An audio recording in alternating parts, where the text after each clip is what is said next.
Everywhere you look, leaders are being told the same thing: adopt AI or be left behind. It's framed like a survival game: move fast, automate everything, and don't ask too many questions or risk becoming a dinosaur. But what if that story is wrong? What if your real competitive advantage in the age of AI isn't more technology, it's more humanity? That's exactly what today's guest argues in his new book, Alive Inside: Unlock Your Leadership Advantage in the Age of AI. And he's not speaking from theory. He spent decades inside organizations around the world watching how leaders actually behave when the pressure hits. Welcome to In the Queue.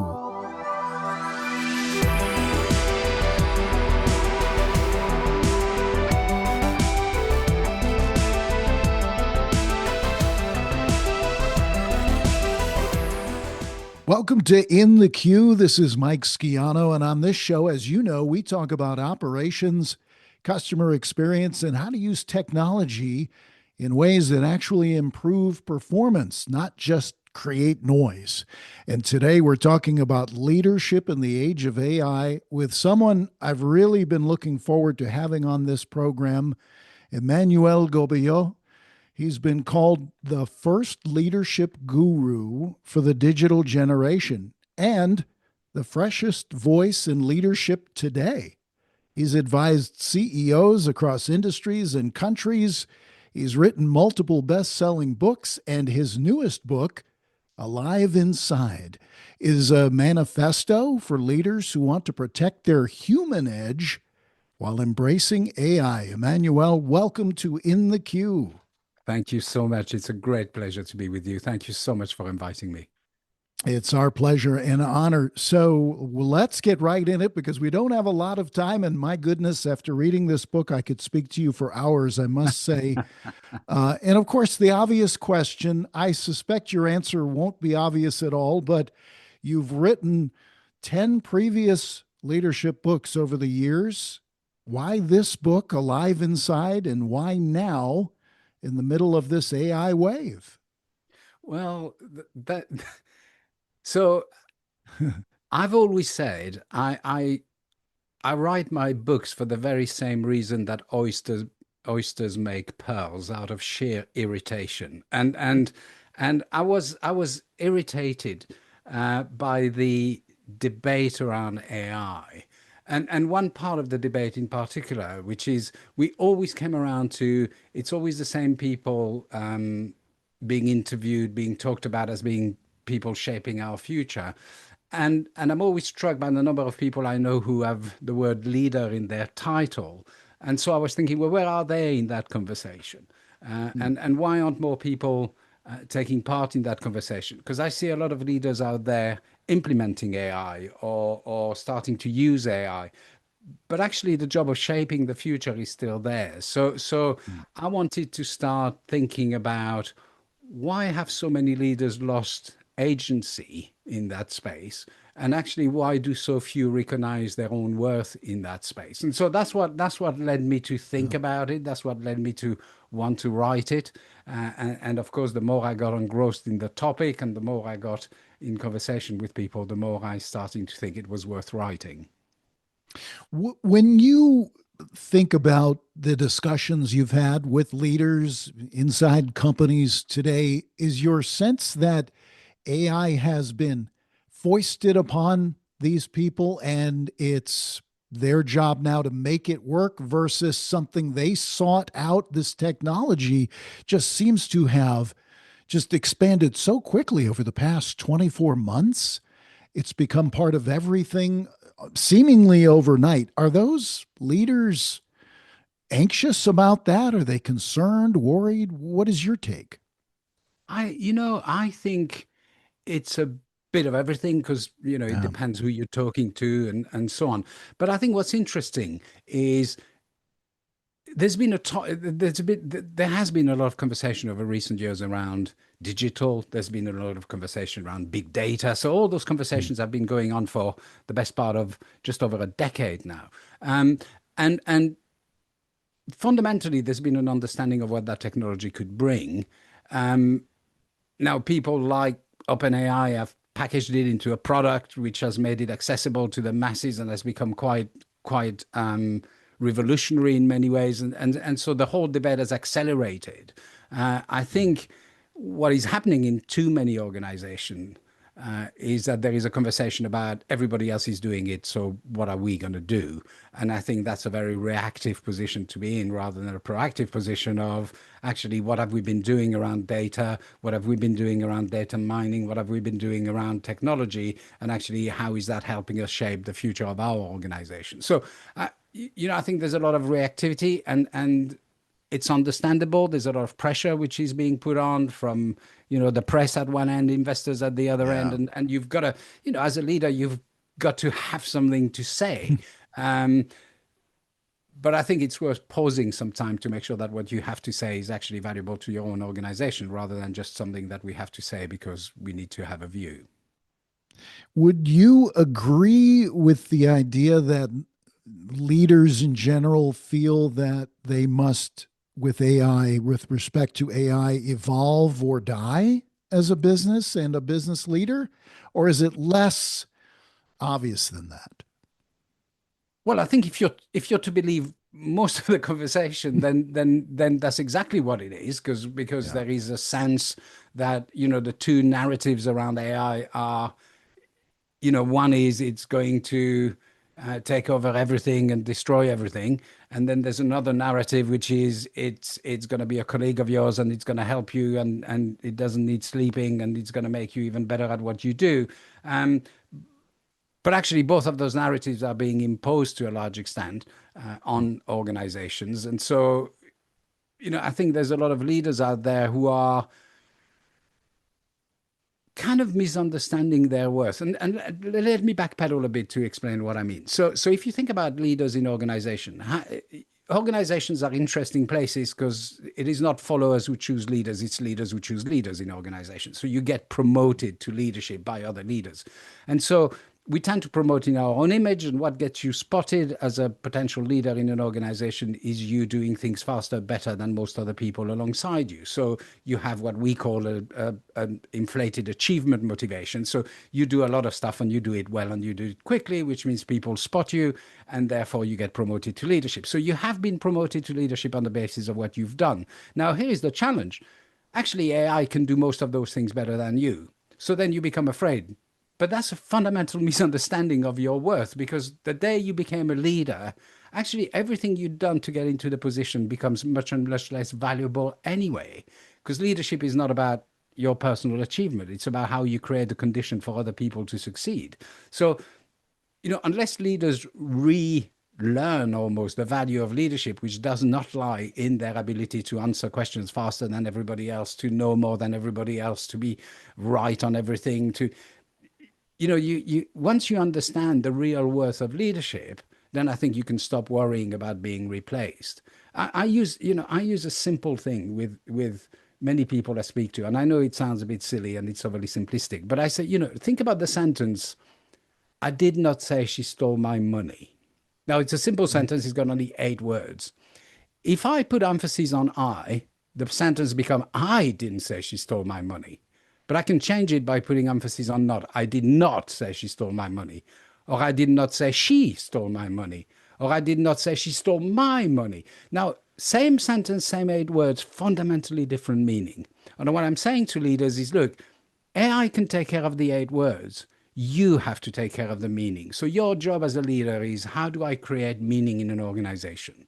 Because that's still fundamentally a human endeavor.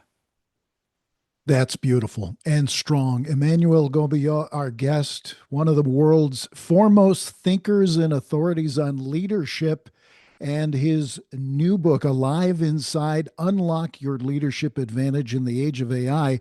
Emmanuel, one of the things I can tell you, I've read lots of leadership books. This one is so easy to read. Well done on what some might think is a difficult topic, but you talk about the human edge, and it's not just some vague slogan, but a real competitive advantage. When you talk about being alive inside, what does that mean for a leader practically? Well, I think there's a number. So in the book, I outlined seven principles, I call them, but it's really about understanding that actually, um, first comes authenticity. A lot of what we identify as being our flaws are actually some of our best strengths. And there's a colleague of mine at the London Business School who always says being a leader is about being yourself more. So there's something about actually understanding that you're okay, that you have inherent worth in you. So there's something about reconnecting to that authenticity and practically being yourself, being a skillful version of yourself. Then the second thing is about having moral courage. So again, we look for our leaders to take a stand. We look for our leaders to understand the implications of what they do on other people. There's something about intuition, reconnecting to this element of intuition. And I know that data is now everywhere and easily accessible, but there's something about intuition which is fundamentally human and which we can't ignore. Um, Another practical thing is curiosity. Having questions is much more valuable than having answers. Answers are now aplenty, but asking the right questions and being curious and trying to understand. And probably the most fundamental one, practically, um, I call compassion, which is about active empathy, which is a desire to actually wanting to change how people feel around you, to actually have a direct impact on how people feel and how people perform. So I think there's a lot of um, I don't want to call them ancient, but there's a lot of ancient wisdom around what leadership is. I always think, I've written 10 books, but actually most of the books have been written and they were written centuries ago about what makes great leaders. We just like to write the same thing over and over again. But reconnecting to that humanity and reconnecting to how we relate to each other with the benefit of everything AI can do for us is what I think leadership is becoming more and more about. If arguably it was always there. Yeah, and I think a lot of organizations, and you consult with companies around the world, a lot of them give lip service, if you will, to being human, curiosity, Yeah. compassion, and especially vulnerability. For a leader of any organization, really at almost any level, vulnerability is very difficult. Would you agree with that? Oh no, I do. I absolutely do. I think you're absolutely right. And interestingly, it's also cross-cultural. So wherever you go in the world, it's difficult to be vulnerable when you're put in a leadership position. And I think this is where I come back to authenticity, moral courage, curiosity, compassion. I think you can still be strong and be vulnerable. I think there's strength sometimes in vulnerability. There is strength in saying, I don't know, but I sure will find out. And I'm sure we're going to find out together. And I'm going to make sure that we find out. And I think that element of saying, I'm going to own it and I'm going to make it happen gives you the strength that you need whilst keeping the reality of vulnerability. And some of the best leaders we see are vulnerable in that way, which is not a kind of panic vulnerability of, oh my goodness, I don't know what to do, but which is, always this kind of executive, I tend to call it executive maturity, this idea that it's okay to be me. I don't have to prove anything. I can, if you're comfortable in your own skin and you say, okay, it's okay to be me, um, then it doesn't matter what I expose because I know that I'm doing it in order to impact. So the question I always say to leaders is ask yourself, have I made this person feel stronger and more capable? And you can make somebody feel stronger and more capable through by showing your vulnerability. Um, and that makes you having, again, a skillful form of vulnerability. So leaders can take down that shield of trying to be perfect. In fact, you argue that vulnerability outperforms perfection, and you don't have to have all of the answers all of the time. Because it's human. And Yeah. again, if you're looking, and this is the magic in a way about AI, is and it's not quite true yet in terms of it being perfect. But if you're looking for perfection, you can have it. But perfection in and of itself does not give you the ability to influence a fundamentally human system. So as long as organizations still are social constructs, then we're going to need humanity. And so letting down your shield just means you're showing your humanity to everybody, which in a lot of way is your only strength left. And organizations have been crying out for humanity, or leaders who felt more alive. Organizations have been wanting to be more alive. Followers have been crying for leaders who are more alive. We've just forgotten how to be alive. And in a lot of ways, because we're trying to compare ourselves to AI, we will always fail, because it can do other things. But relearning our own self-worth, I think, is very important in this debate. If I'm a leader listening to this, Emmanuel, what's a sentence I could use in my next AI conversation with my team that would be vulnerable but still responsible? I, I think it's about actually asking the question, is what we are planning helping us get any closer to where we want to be? And actually, what's the impact on the people around us? And is that impact in line with who we want to be? Um, and it might sound like a philosophical debate, but I think it raises the conversation somewhat higher than it was in the first place. And so it enables you to start to be proactive around the AI conversation rather than be reactive to, have we done this? Have we done that? They're doing this. Should we be doing that too? And it's really about owning it. And the vulnerability comes from you asking the question in the first place. Yeah, because this is new to everyone, right? Absolutely.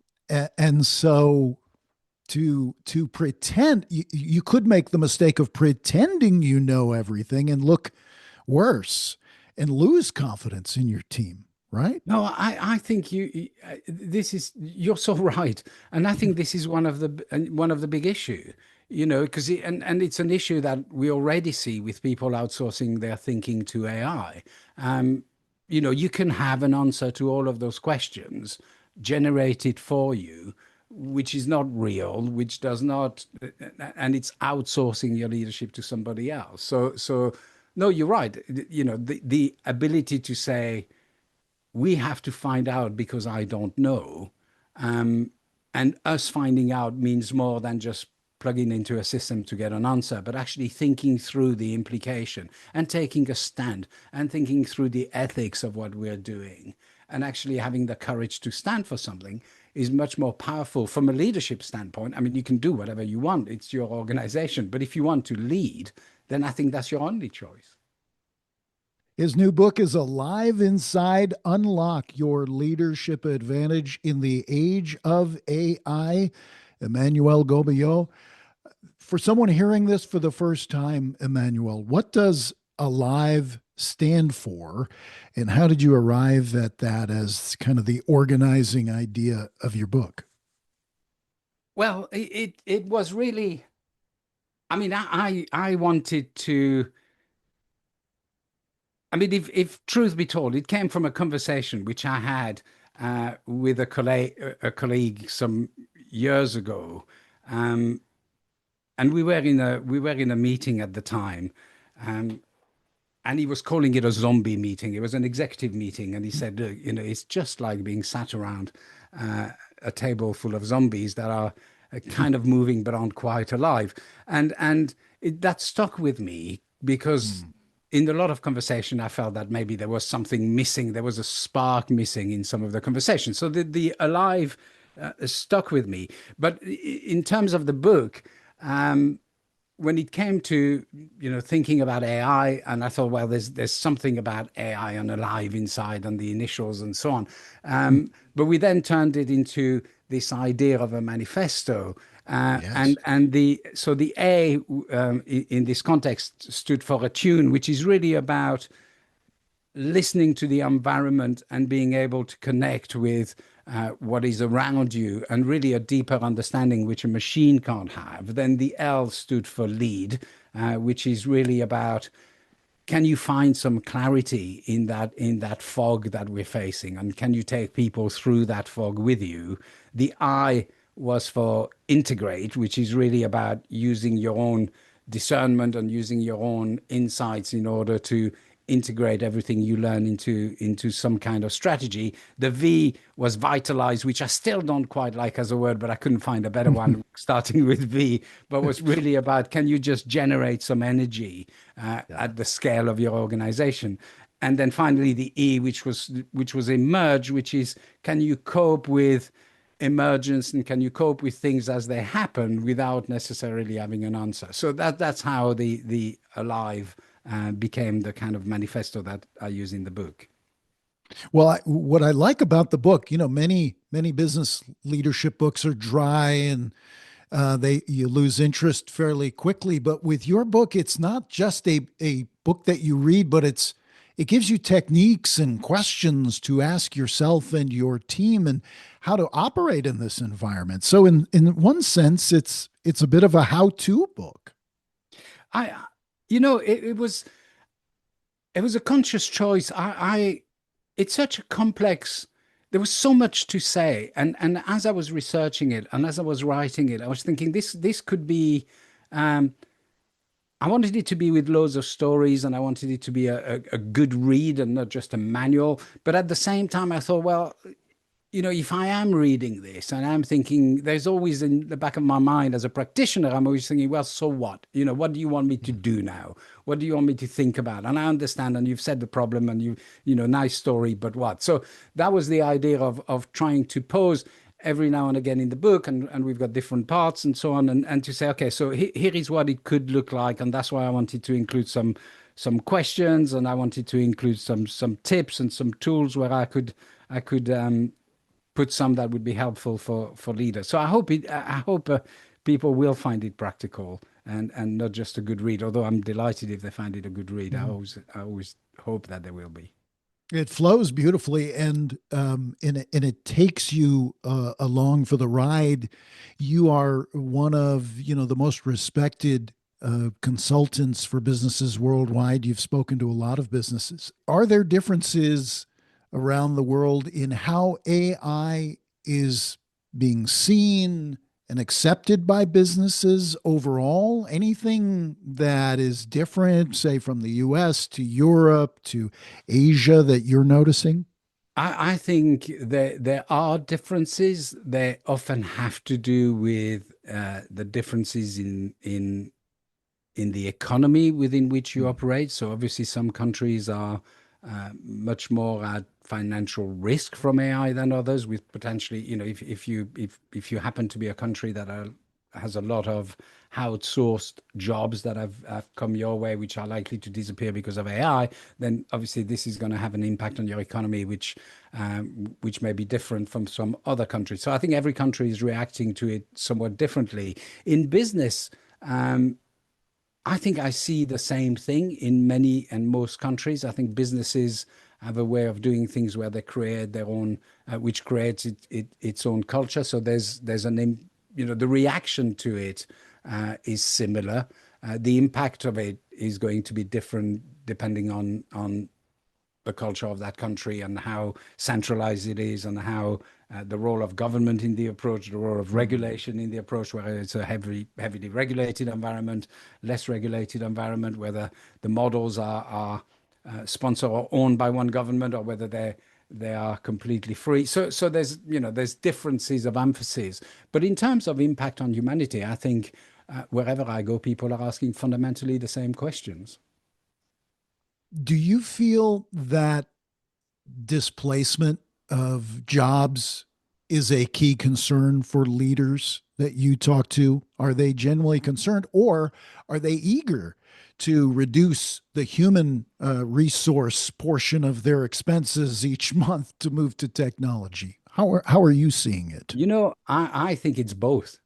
Yeah. I mean, I genuinely think that in a lot of cases it is both. So I think there's a side uh, to a leader's responsibility operating in highly competitive and difficult markets that says, if I look at where the cost sits, it's on the human side. And if I can reduce that cost, then obviously I'm going to create something else. And then that very same person goes home in the evening thinking, wow, this is, what does it mean for us, and what does it mean for the rest of my family, or whatever. So I think it is possible as human beings for us to carry both of those emotions at once.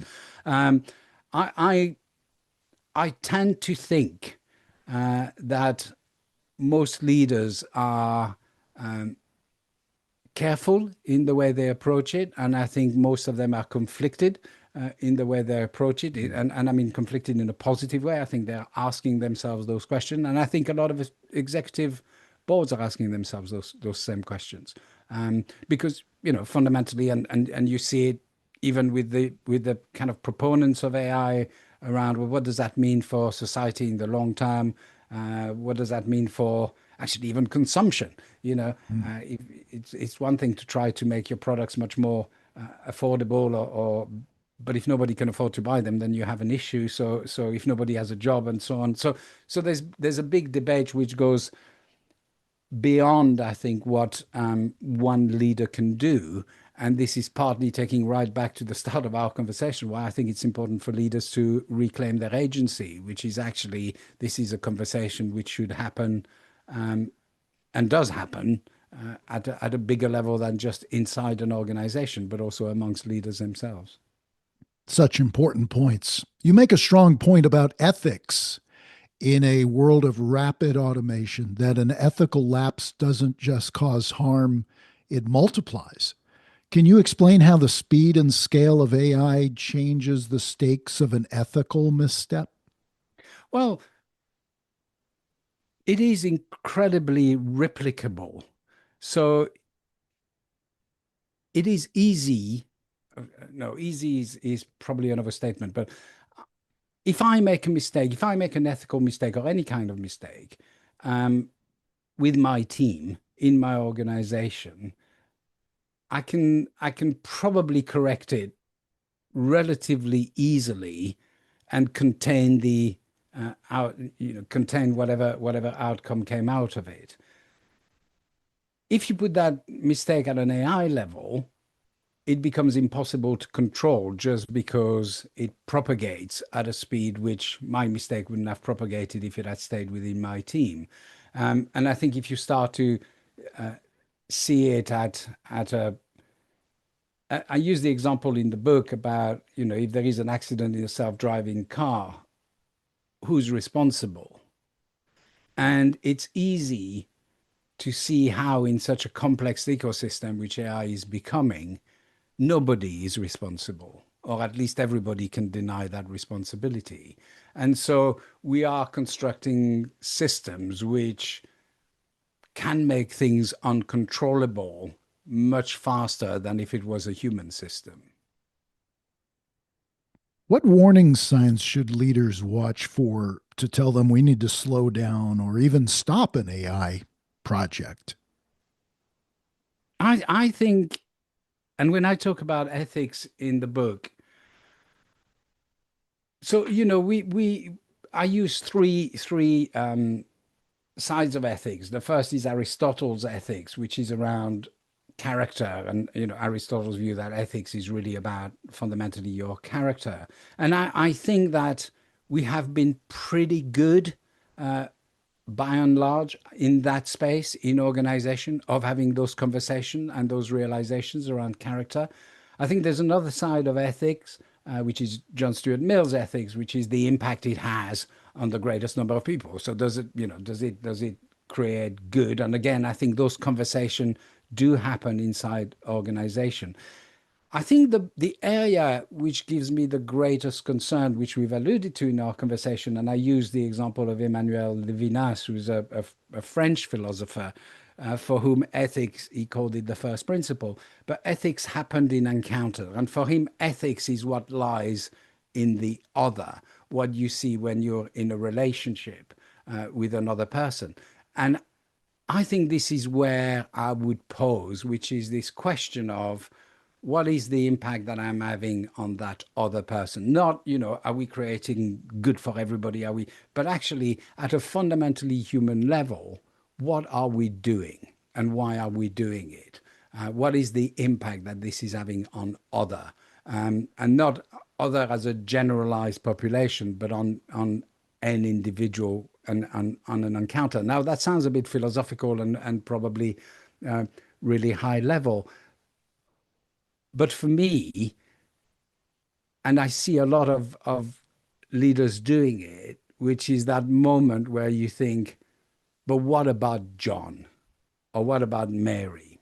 Or Mm. what about, and actually trying to um, take some of those conversations that can become incredibly technical, incredibly advanced, which can do with P&Ls and balance sheets and this and this and that, and then fundamentally bringing it back to what's the individual impact.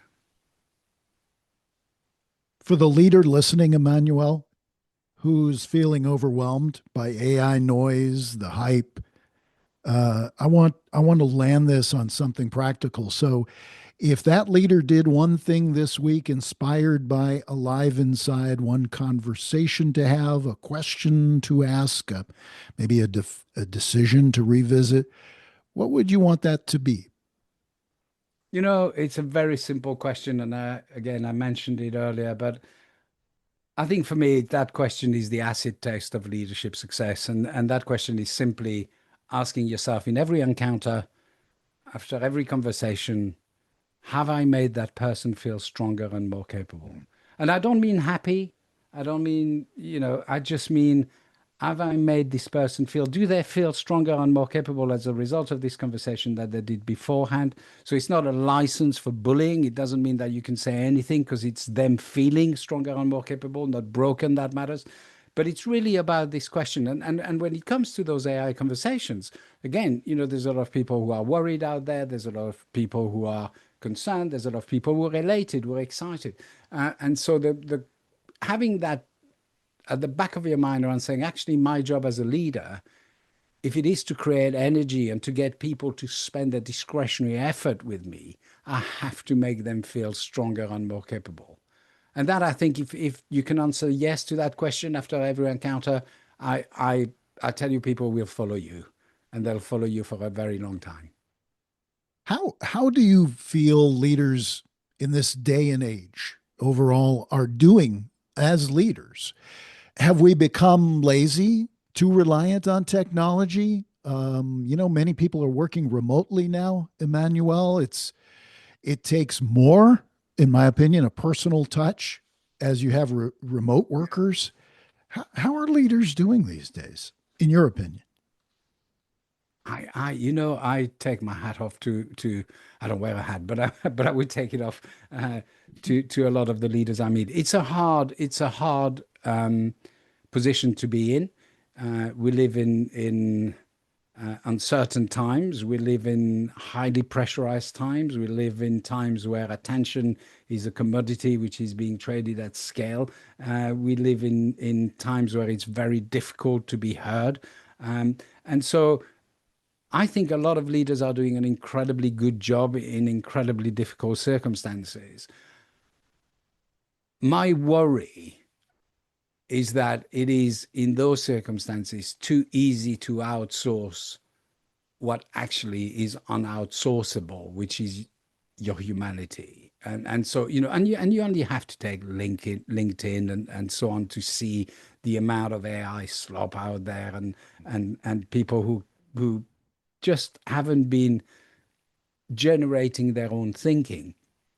And I have nothing, again, I think AI is fantastic. If I'm French, so when my wife wants to write to my mother, she goes on ChatGPT, writes it in English. ChatGPT or any other model available out there will give it back to her in French perfectly. My mum will understand it, and it's fantastic. Um, but there comes a point where if it's something other than writing a quick text, and you really want to tackle a problem, or you really want to be on top of something, there's a human element. And I talk about intuition in the book, and I talk about curiosity, and I could talk about compassion. All of those things you cannot outsource, at least not if you want to continue calling yourself a leader. But I think a lot of leaders I meet are careful and conscious. So I don't have I tend to have a rather positive view of leaders, and I meet leaders in all sorts of places at all sorts of levels, and I see a lot of people who, by and large, are struggling in difficult circumstances and are doing their best. But my mission is to make sure they don't outsource that last bit of value which they have. Such wise words, Emmanuel. I love that your message isn't ignore AI, it's not worship AI, it's stay alive inside while you use Yeah. AI. I think it's an important message, and if an algorithm can look at data in a hospital faster than we can, why wouldn't we want to have that? I mean, I think there's inherent value in using artificial intelligence. Um, I just think that we shouldn't do it to the detriment of understanding what our own value is. For listeners who want to go deeper, where can they find the book and more of your work? Well, you can contact me now. I apologize. I wish my name was a whole lot easier to spell, but you can go on my website, emmanuelgobillot.com, and the book is available at Routledge, which is the publisher, or on Amazon, or wherever you get your books from. I've got some articles out, so by all means get in touch as well, and via the website. And I always tend to answer any emails or messages I get. So no, I'll be always delighted to help in any way I can. We will link to Alive Inside, Unlock Your Leadership Advantage in the Age of AI. Emmanuel Gobillot, the author. We thank you so much. You've been so wonderful with your time. I know it's valuable. So thank you for sharing such great insights with our audience. Thank you so much for inviting me and for giving me the opportunity to talk to the audience too. If you're a leader wrestling with AI decisions, especially in service operations or small business environments, this is a book you'll want to sit with, not just skim. And if this episode sparked something for you, share it with another leader who's feeling that AI or die pressure. And as always, if you've got questions or stories from your own AI journey in the contact center or small business world, send them our way. This is Mike Schiano in the queue. Stay human, and I'll talk to you next time.